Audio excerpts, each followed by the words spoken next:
Great. Thanks, Everybody, Jay. hello everybody and welcome. My name's Jay. We're here to look at Are You OK, which is an outstanding initiative by a guy called Gavin Larkin. And Gavin started this process over a decade ago because of his experience with mental health for himself and within his family, and the loss of very people who were very close to him. And so he decided to do something about it. And Are You OK was born as an initiative that's looking at mental well-being. As we'll look at today, mental health's not a problem until you lose it, and then it's a real problem. And it can be a problem for any human being here or any human being you know, because we are subject to our failings. And that's what it is to be a human being. We're perfectly imperfect. And so don't think that it can't happen for you. It easily can. Today, we're going to look at what are the real causes of mental health issues. And we're not going to look at all the causes. We're going to look at the main kind of key causes for the average human being who operates on a reasonably high mental health, mental well-being scale. And how does a human being then drop into mental health issues from being mentally well? How does that occur? So how could it occur for any of us? And then we're going to look at how you can, what you can do for yourself to prevent yourself from the spiral of mental health issues. And then the kind of conversations you can begin to have, and not just the conversations and how to have those conversations, but what's behind the actual conversation that really matters? What's the context, process, and structure rather than the content of your conversations? And how to understand how communication really works so you can cut through when someone really, really needs you to, when they're not able to cut through. So we'll look at the causes and the issues of mental health. We'll look at what is Are You OK and break it down. They've come up with an absolutely fabulous four-step, really simple process. So we'll break that down as well and look at that from a structural perspective, not just a content perspective. Um, then we're going to look at how to have those conversations. And then we'll jump into some questions where you can just off the bat ask some questions. There's a few that have been received already that I'll talk to, but would really welcome you asking questions about this presentation and interacting on that for yourself on behalf of yourself and others. And so the more interactive we can get the question and answer process, the more you'll really get from this. I believe we have 45 minutes, which is not a great deal of time. So let's get into it and let's kind of cut through. I'll just share my screen. Can everybody see that? All good. So are you okay is a conversation that could change life. Let's break that down. R is a question. Are you is the other person, and okay is I'm checking in about your subjective experience. Mental health is based on subjectivity. It's the really big thing to understand.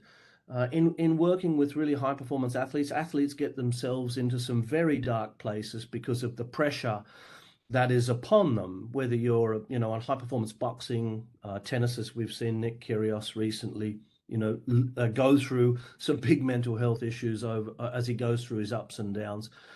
Rugby players, soccer players, etc., Formula One, Formula Two drivers. There's a lot of pressure at that end. And yes, those people put themselves into that pressure, but it doesn't mean that they're not human and that they're not subject to it. They absolutely are.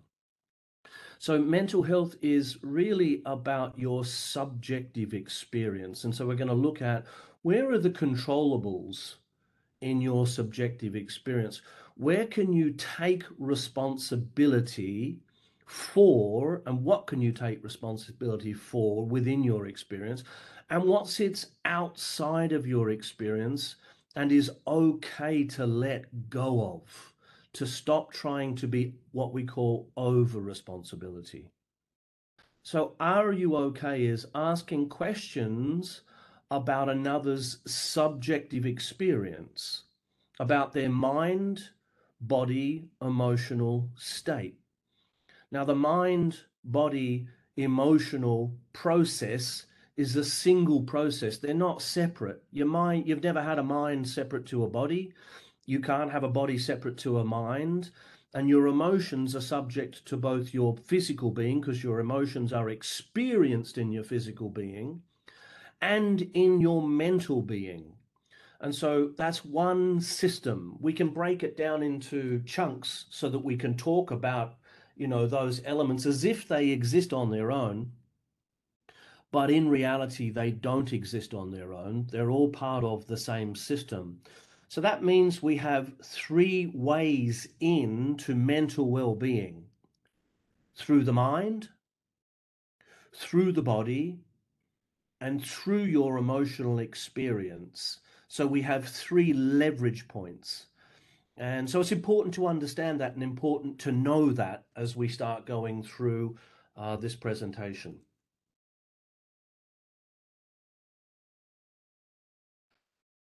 So mental health is only a problem when you lose it.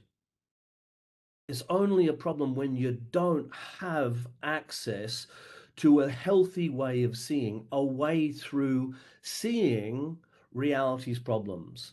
Mental health, in our experience, is becoming more of a problem for society because society is becoming more and more complex. Really, COVID brought that home for us. Is that the world's becoming more, not less complex, with technology complexities, with pressure complexities, with a 24-hour 7 work life experience, with working from home and really hybrid working. There's more complexities to manage. For the first time, we're really bringing our home world into our work world. Not that they're separate, as we'll talk about in a moment or two, but it's adding a layer of complexity that really hasn't been there before. And so, with all this complexity, we need not simpler, but more simple ways through. So, today is about simplifying that, hopefully, for you, so that you have more simple, not simpler, but simplistic understandings that you could talk through with anyone. And that's my aim today, is to give you stuff that's grounded and really simple on really what is a very, very complex topic. And so let's see if we can cut through together. So what causes people to genuinely lose their mental health? And what I'd like to do is I'd like to hear from some of you. I'd like to hear from some of you on what your thoughts are on what are some of the causes of loss of mental health. And so just unmute yourself and please put your suggestions forward. Let's have a conversation. Let's have a dialogue. Stress. Stress. Okay, what causes stress?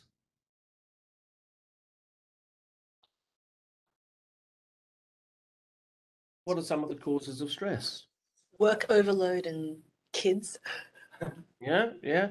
So that's a polarity, isn't it? So you got work on one side and kids on the other. And so that's a like a squeeze. Absolutely. So there's some of the content-based things that impact mental health. Other things. Death in the family. Yep, There are absolutely. societal pressures as well as cultural pressures, and sometimes those two things can be conflicting, especially for people who have different cultural backgrounds. Okay, so you got the complexity of not only the society you're in, but the cultural backgrounds that bring complexity to how you engage in that society. Yep. That's a huge cause of stress for a human being from the outside in. Others, thank you very much. Others? Death in the family or death of a loved one is absolutely, it's an uncontrollable, and it can be extremely stressful.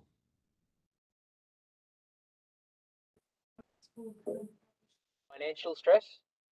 Okay, so you've got the squeeze of finances, so outgoing versus incoming, and then you've got time that you can add to that as well. Others? We've had chemical imbalances and Yeah, really hormones. good. That's the physiological stuff where we absolutely have a chemical imbalance within our physical being can be a major cause of mental illness and stress, both of those things. And then, yeah, marriage breakdowns, relationship breakdowns, where we're holding different expectations to our partner, and they're in polarity with each other. The other aspect is in relationship is value systems. When our value systems don't align in our relationships as well, we can tend to have some pretty big struggles. Again? Someone wrote in the chat, menopause. I dare not say it out loud. Ha Absolutely. Yeah, and that would be hormonal imbalance, which is similar to chemical imbalance and has a real impact on the person experiencing it first and foremost, because it's such an imbalance from a chemical perspective, and it's such a major impact on the physical experience, and people don't tend to be at their best when they're feeling physically different or physically unwell. I know that's true for me as well. Housing instability? Say that again. Housing instability. Okay, instability in terms of having a safe, secure place to live. Yeah, that goes down into the safety and security drives. So we can break stresses down into the core drives, if anybody's heard of Maslow's hierarchy of needs.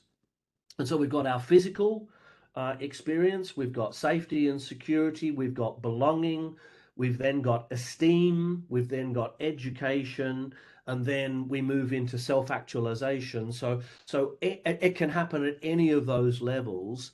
We can have an imbalance which creates for us a level of stress which can feel intolerable, which can drive mental health issues. Yeah. What tends to drive that stuff in particular is the number one cause of stress, of mental health issues, is stress. The number one cause of stress over and above that no one's really pointed to yet is burnout. Yeah, that we burn out because of those things. So burnout is meta to those things. Meta means above and about.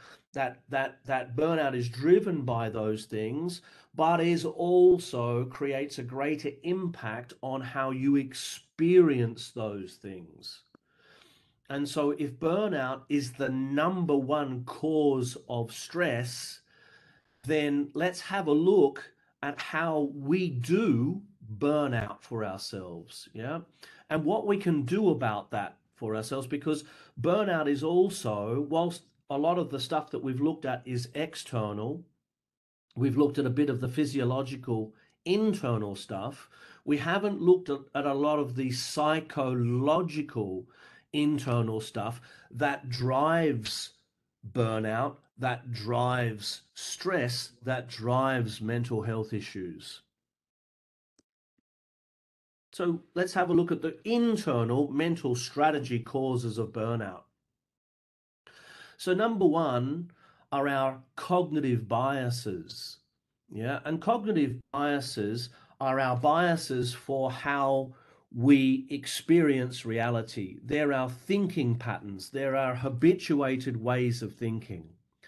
And so they are our mental coping strategies. Now, just because they're a mental coping strategy in and of itself doesn't mean it works. That just means that's the intention of the bias. But you have some 70 or 80 different cognitive biases running at any one time. And so when I said it's complex, it gets pretty complex, but we'll break those 70 down into, say, 5 that are the difference that makes the difference. So the first one is our internal, our cognitive biases. The second one is our environment, and that's our behavioral or external coping strategy. Your internal drives your experience of the external. So that means we can't control what's happening in reality, but we can control how we respond to what's happening. We can't control that someone that we love very dearly has passed away. We can't control that. We can't control that we may have lost our job. We may have financial issues that we need to deal with, that we may have lost our home. We can't control that because it's happened, but we can control how we respond to that. And we can control our internal mental strategy around that. And that's what we're going to look at today. Where are those controllables? And where are we able to let go because we just don't have any power there? We have influence, but the only way we get influence is by taking ownership of our mental strategies. And so that's what we're talking about mostly today. So let's look at the internal causes, the strategy. We have a tool that we call the identity compass that we use in our one-to-one and group and team coaching. And we use it with our athletes, we use it with our, executives, we use it with our managers that we coach with. We have run probably about 4,000 or 5,000 profiles. And what we've done is we've worked with the profiler to identify what are the main causes of mental internal strategic causes of mental health issues from those 4,000 or 5,000 people, and then we expanded it to the hundreds and hundreds of thousands of people that have done the scan through all around the world. They're a German organization. And so what we pulled out with them through an interview process, through a survey process, and through the profiling process are these 5 areas: the internal causes of burnout that leads to stress, that leads to some of the key mental health issues. And the first one is caring more for others more than you care for yourself. And you'd be extremely surprised what percentage, and we're talking probably 50 to 60% of the population, care for other people more than they care for themselves. And so that's a bit like getting on an aeroplane, and they do the safety demonstration, and they say fit your own mask before fitting others. And they do that so that you don't pass out before being able to help others who may have passed out. And so if you were to help others, you're going to pass out, and that means you cannot continue to help other people, and you cannot continue to help yourself. Caring for yourself is a key element of mental health, putting your own needs first. First and foremost, and this may come as a bit of surprise for some of you, but your needs cannot be satiated by others. It looks like they can, but indeed they can't. The only person that can satiate your needs is you. And so to care for yourself is to take ownership and responsibility for your needs and ensuring that they get met from the inside out. That includes your physical well-being needs, That includes your psychological well-being needs, your safety and security needs, your belonging needs, your esteem needs, your educational needs. Those are the core needs. Abraham Maslow says when a person realizes that only they can satiate their own needs, something shifts within the human being and they start to move toward what he calls self-actualization, which is closing the gap between a person's potential and a person's actual on-the-ground performance. The second aspect is looking mainly externally for validation, what we call external authority. So a question, how do you know you've done a good job? Do you have internal markers that tell you how you're going? Whether you're being efficient, whether you're being effective, whether you're achieving your outcomes without needing to go and check in with others. Do you know it first and foremost within yourself? Or are you looking for the recognition and validation of the people around you to know you've done a good job?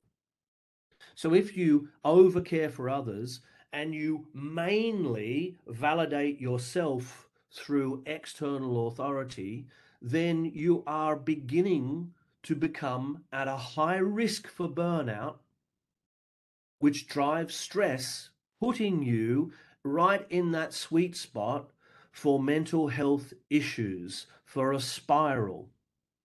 The third aspect, and I'm going to be happy to take questions on any of these if anybody's got any, or we can wait to the end. I don't mind which. If you feel like you want to interrupt and you want to ask a question, please feel free to. The third bit is over-preferencing what we call second-person perspective, and that is to over-preference empathy. Second person is to look as another person. First person is to look from you. We call it just looking. It's your viewing, right? You're viewing from your subjectivity. Second person is to put yourself in other shoes and look as them. When you over preference second person perspective, you are looking as another. You take on their emotions and you start to experience their emotions as your emotions. Now couple that with now looking externally for validation and now over caring for others and not caring for yourself, and you're starting now to slide into burnout.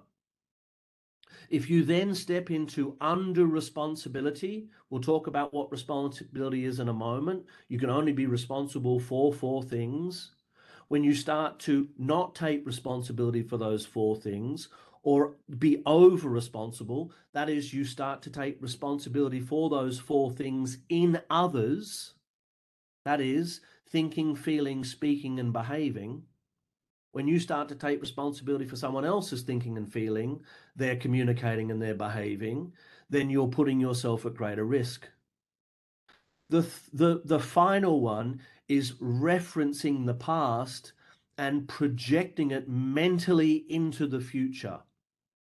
Now, when you have these 5 aspects, caring for others more than you care for yourself, looking externally mainly for validation, over-preferencing second person, being under-responsible for your thoughts and feelings, what you say and do, being over-responsible for what other people think, feel, say and do, you referenced past events that haven't worked, you project those into the future, you are at a major risk of burnout. So what's the way through?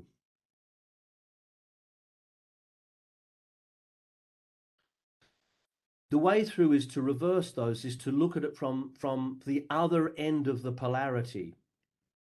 First and foremost, to begin to care for yourself by realizing that only you can satiate your needs, your physical needs, your emotional needs, your belonging needs, your esteem needs, your educational needs, your expression needs, in order to close the gap between your potential, and you'll have enormous potential, and your performance. And looking more internally for validation, having some internal markers, some criteria that is internal for knowing that you are on track, for knowing that you are doing a good job.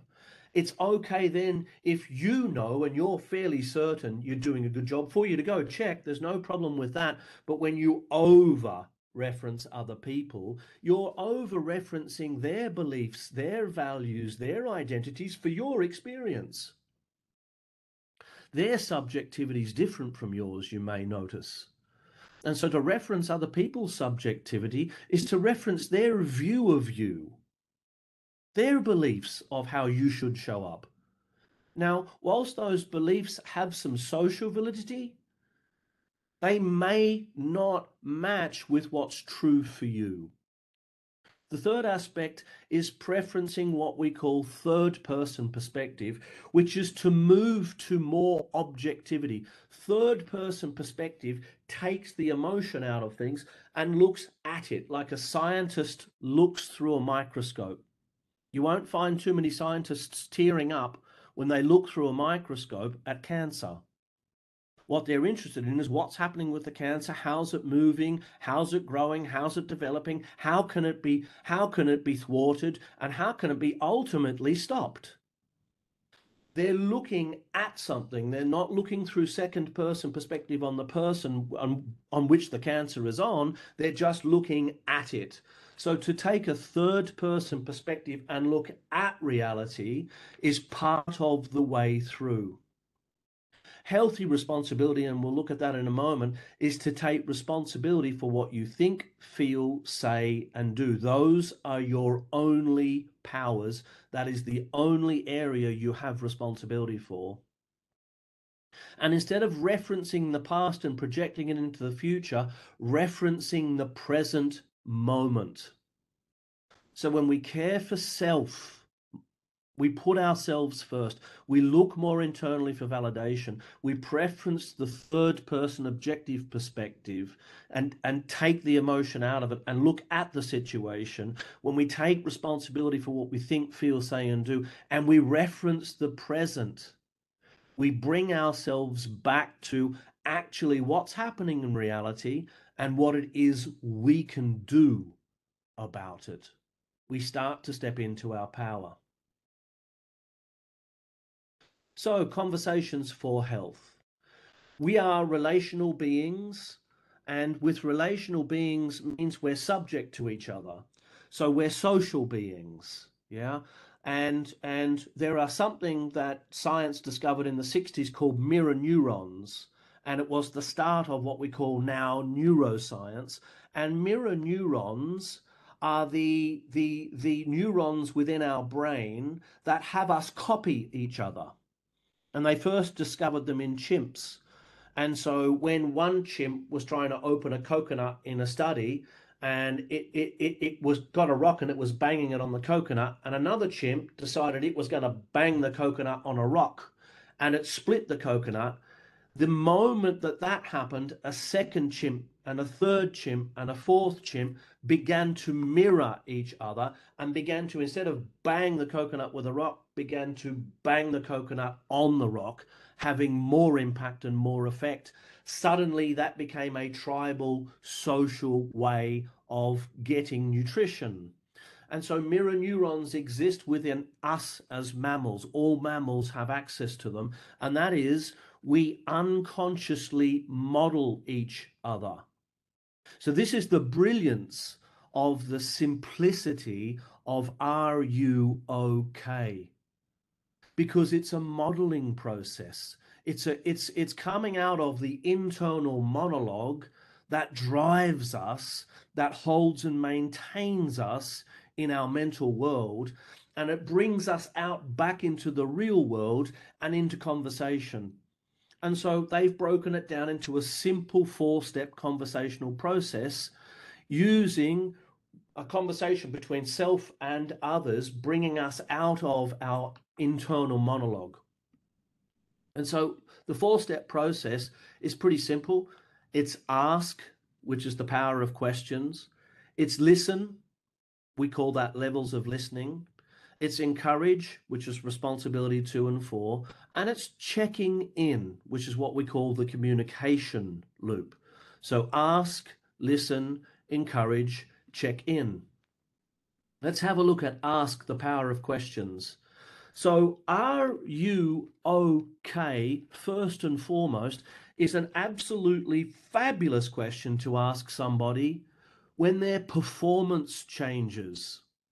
If you see performance change within someone, it's a great question to go, Bob, can I check in, buddy? Are you okay?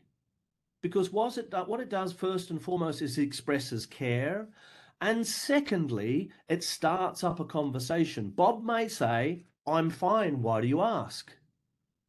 And you're quite within your power then to say, I have noticed changes in your performance, Bob, and I was wondering if everything's okay. Now, Bob might be closed to that, and Bob might go, what changes in my performance?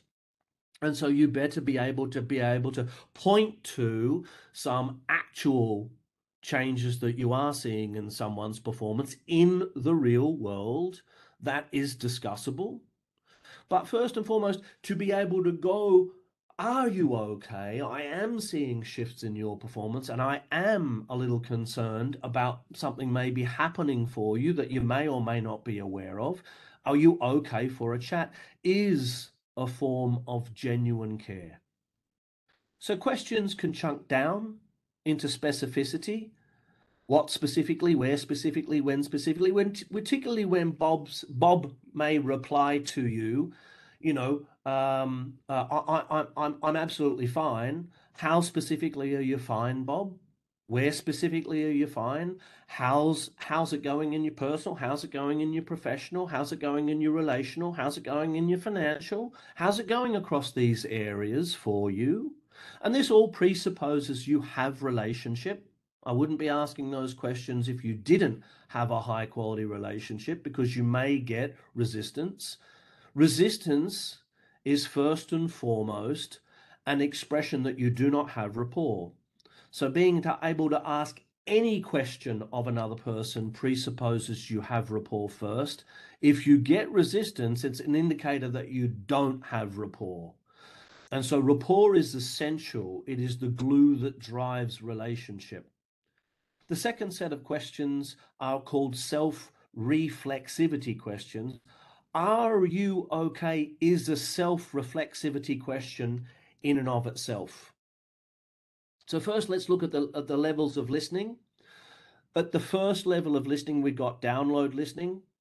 Download listening is when you are talking to yourself in your head while someone's talking. Anybody do that? You might be talking to yourself now while I'm talking to you. That's what I'm talking about.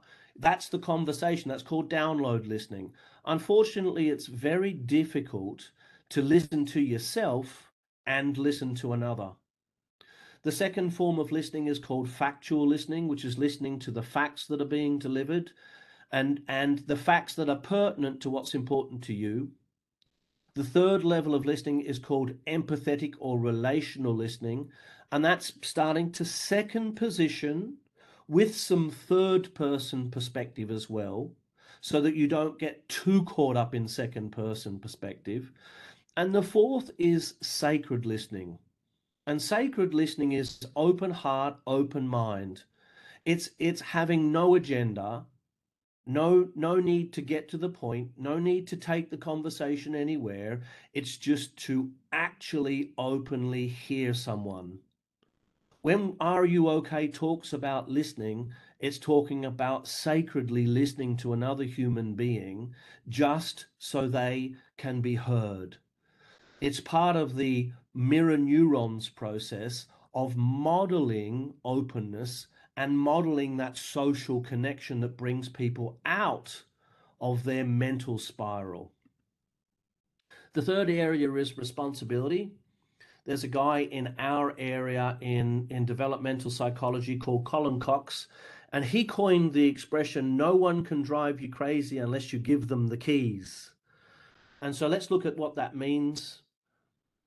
So you have 4 power zones. You have your inner game, what you think and feel. There's someone raised a hand. Is there a question? No, sorry, I meant to clap for that Ah! that slide. I thought that was brilliant. Sorry, I pressed the wrong button. Cool. So you can be responsible for what you think and feel. That's your inner game. You can be responsible for what you say and do. That's your outer game. That is the extent of your responsibility for. Let me be really clear about that. They are the only things you can be responsible for. What you think, what you feel, what you say, what you do. To not take responsibility for those four things is called under responsibility. To try and take responsibility for those things in others is called over responsibility. That is where we start to blur the lines of responsibility.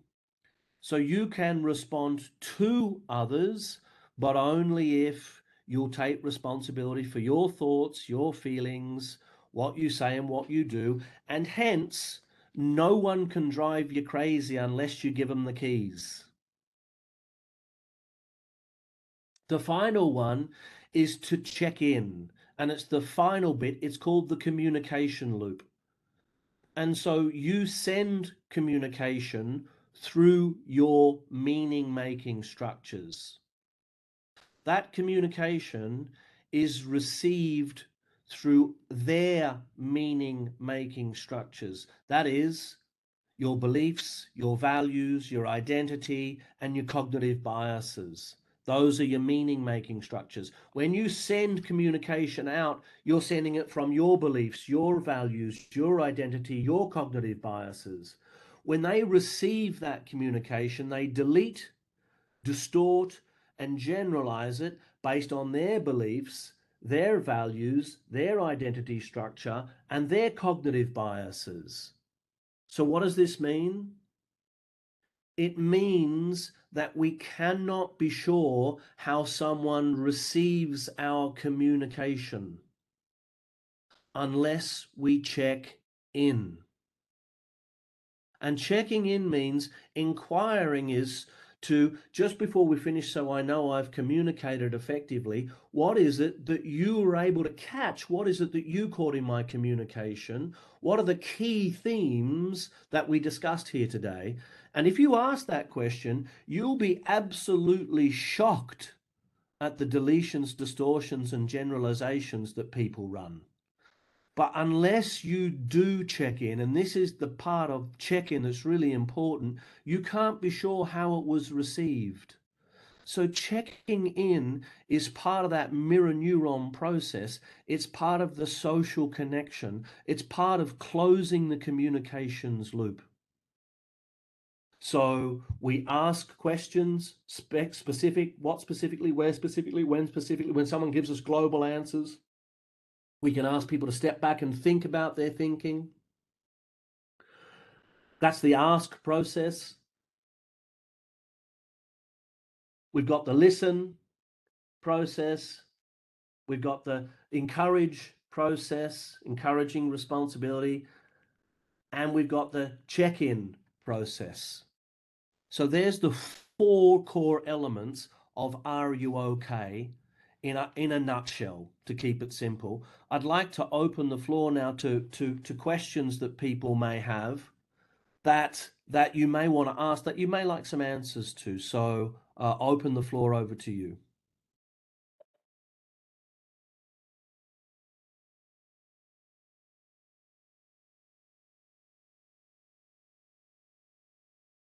What are you curious about? Jay, thanks for your presentation. I just wanted to ask a question about if you've had the conversations with somebody and asked if they're okay, and you think they're really not, and they need some professional help.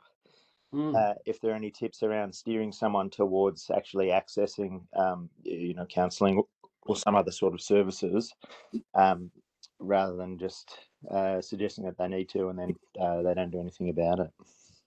So what was your name, Ian? Sorry, my name's Ian. I should have done the introduction. Ian, yeah, Ian. So because we're social beings and because, we operate through relationship, relatability is really key, Ian.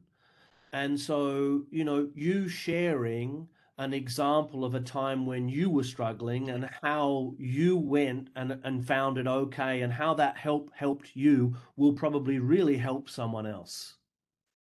Yeah. So to personalize it back to you, and what that does is it opens up permission. Yeah. And it opens up the ability for the person to become open to having the social permission to be able to ask for help. Okay, that's helpful. Thank you. I mean, we are, because we are such social beings. When we share our own experience, personal disclosure, it invites other people to share their personal disclosure about what's going on for them. And you'll notice that when you share a tough story, others will tend to follow. Thanks, Ian. Others? I was just going to say to build on that, I guess a little bit. When we're asking, "Are you okay?" and we're wanting people to be vulnerable, I guess you have to be also willing to put yourself in a position of vulnerability and share aspects of yourself as well. Absolutely, because that's the permission. That's inviting and providing permission through that social connection for other people to be okay to be vulnerable. You know, many of us don't even know how to ask for help. And so to be able to create a pathway through connection, through relationship, because we are such social beings, is vital to that step. It's vital. It's a part of the checking in as well, is self-disclosure. I did have a question for you around the different types of rest. With regards to, like, so I was reading that there are different types of rest, that there's physical, there's mental, emotional, sensory, creative, and social. And I was just wondering, I mean, you know, that's a lot of rest. And I was just wondering if you have any different I guess maybe tips or tricks on how we can effectively rest in those different types of ways, because I mean, I don't know that I'm getting, you know, more than 3 of these at any one time. So just wondering how to connect, I guess, with myself and effectively do these different things. So what was your name? Mel. Mel, let's reverse that. And so rest is an organic, natural function. Yeah, it happens without you. And so if you go run a marathon, your physical body's going to want to shut down.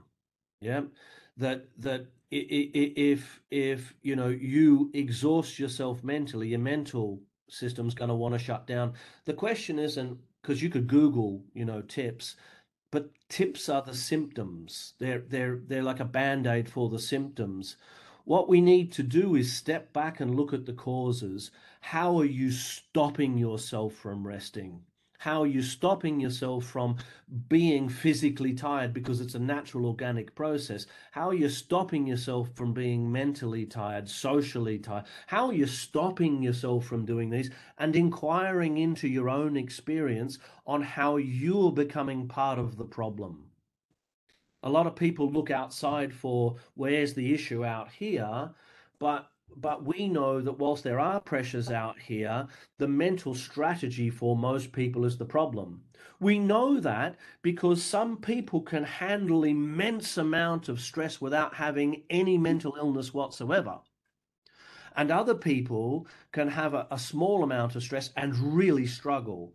So we know that the difference that makes the difference is the mental strategy, and a self-inquiry as to how am I stopping myself from naturally accessing, you know, and my body going into the natural shutdown process as it goes into. You know, am I missing those cues? Am I ignoring those cues? Am I not exercising? Am I not eating well? Am I on the blue screen for too long? What is my part in that, would be my response to you, Mel. Brilliant. Thank you so much. Can I ask you to go back to the earlier slides where you were saying about how to know if you're going to be likely to suffer from mental health? Yeah.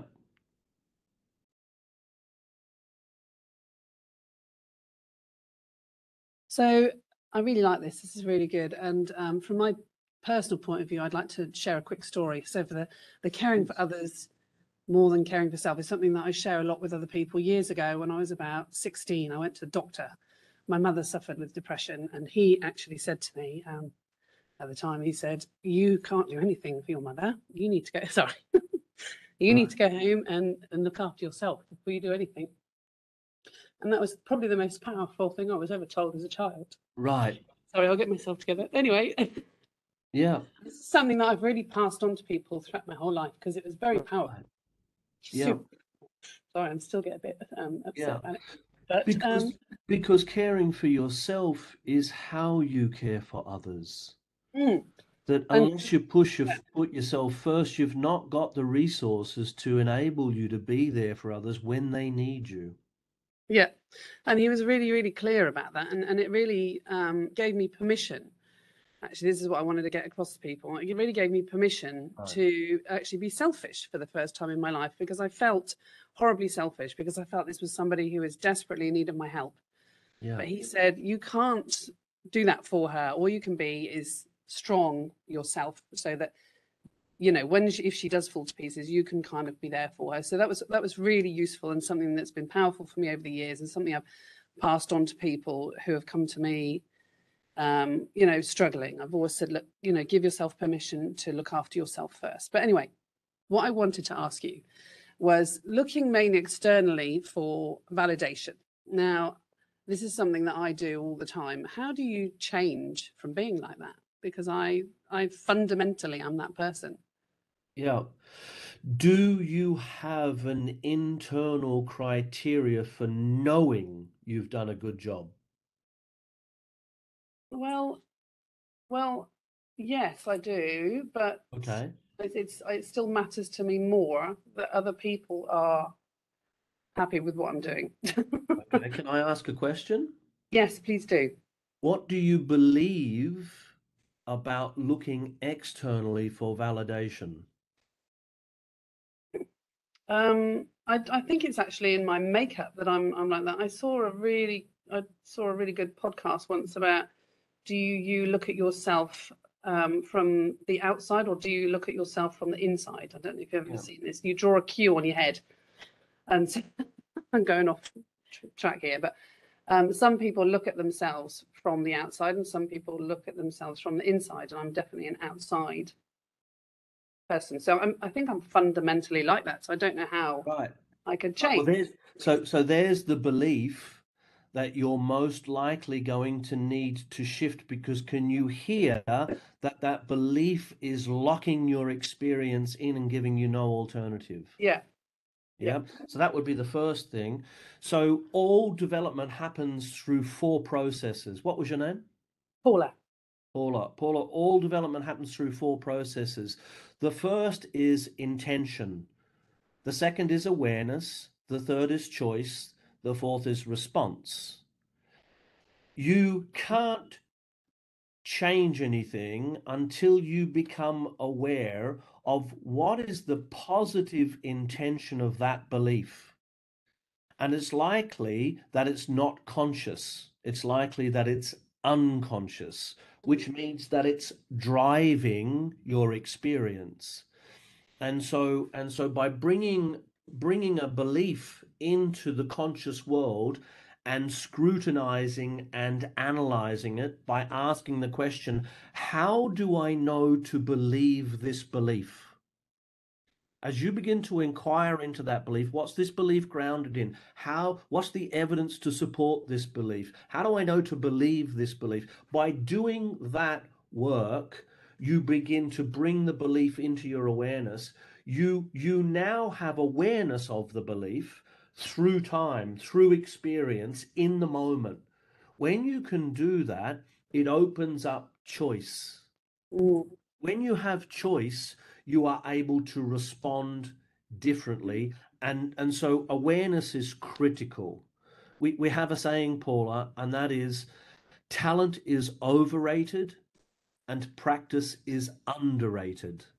And so practicing bringing that belief into awareness and actively challenging it will hold and maintain it in your awareness through time, which will open up new intentions, new awarenesses, new choices, and different responses. Okay. Lovely. Well, thank you so much for your personal disclosure and your sharing on behalf of others. I'm a bit of a crier. I'm a bit sensitive. Yeah, I can understand why. Hey, and so you've had, if you look there, you've got the fifth one as well, referencing the past. Hey, you've had a difficult past.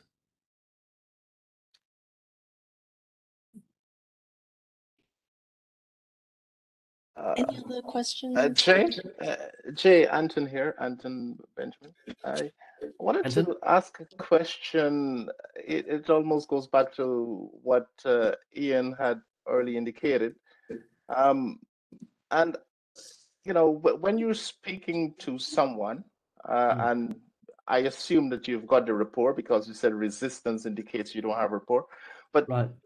So you've got the rapport, you're speaking to someone, you're giving an example of yourself or from your experience. How do you make it not about you? You know, you give an example, you might elaborate, they may ask questions around your experience, Yeah. which kind of shifts the emphasis or the focus Yeah. away. So how do we keep it current, keep it where it should be? Sure. By grounding it, Anton, back into the conversation, by circling and cycling back to how does my experience match your experience? And does my experience help? So it's through questions. It's the question. It's the ask part of ask, listen, encourage, and check in. It's the ask part. Yeah. And so sharing your experience is one aspect. It's then asking, how does that make sense for you? How does that land for you? Does that make any difference for you? Does that enable you anything new? So a story, the point of stories, the point of metaphors, and therefore a story about yourself, it allows the listener to put themselves into the frame of the story as the protagonist. That's the main character, which is you. It allows them to put themselves in there. And so unless the story has some kind of a moral meaning attached to it, then it will be about you. It won't be something that they can work through for themselves as the protagonist in the story and find new resources and new understandings through the story. Then it becomes about you. Okay. Pick the right story, basically. The right story, the right metaphor to be able to invite the person to try on something different, something new. So the story's got to have some resources in it for them to make sense of. Thanks, Jay. Great question, Anton. Thank you. Hi, I've got a question. I'm just interested in this mirror neuron thing. I've got a friend that's having some mental health issues at the moment. And she hits some of these markers that you say with like looking externally for validation and under responsibility, and she is having some professional help at the moment. But I'm just wondering, with the neuron mirroring, is there anything I can do to help? Yes. Like, is there anything that you would suggest? You know, I mean, can I sort of set good examples, help her with behaviors like, you know, like, oh, let's go to the gym together, or is there anything else that I could do to sort of help her feel better? So the most powerful thing you could do, what was your name? Christine, the most powerful thing you could do is model healthy responses for her, with her, to her. is for you to model caring for yourself, for you to model your internal authority, for you to model third person perspective, healthy responsibility and presence, for Yep. you to be those things, for her to see a model outside of herself of possibility. Yeah, right. Okay. Thank you. Yeah, because mirror neurons are there. When we provide a model for people to follow, they've got now a map, a pathway, and it's not to stick it in their face. It's to unconsciously be that model that they need to see in order to have the resources to work through that. Yeah, right. And that Okay. doesn't mean telling them what they need to be doing. It means being that for them, Yeah, right. Okay. with them. Yeah. Yeah. Sounds good. Thank you. Thank you. Thank you, Christine. Thanks, Christine. Thank you so much, everyone. It brings us to the end of the presentation. Thank you so much, Jay, for sharing your insights. And I think that's really given us the confidence to ask the question, are you okay, in the workplace and also in our personal lives? So before we finish, just a reminder that Alcon's new Guidance Resources Employee Assistance Program is available on the My Benefits portal. So if you need any more details or information, it's on the website, and reach out to Tonyo if there's any questions about it. There's some flyers around it as well. In the office, stay around for some cupcakes out in the pantry, and thank you very much for joining us today. Thank you. Lovely. Thanks, Jay. Bye, everybody. Thank you. Nice one, Jay. Bye-bye. Enjoy the cupcakes, guys. Thank you.